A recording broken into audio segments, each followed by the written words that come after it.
afternoon, Anja, Simone, and Chris, and hello from Berlin to Stuttgart. It's my special pleasure today to announce the winner of the category MedTech.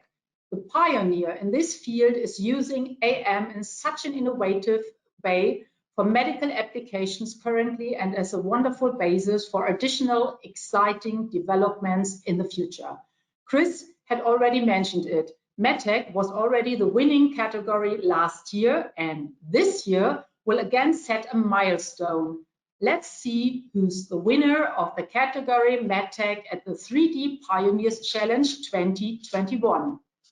The award goes to custom-made mitral valve by 3D MedLab, Laura Revaux and Donation Campion from France. Congratulations to Laura and her team of 3D MedLab from the whole jury. You boost AM.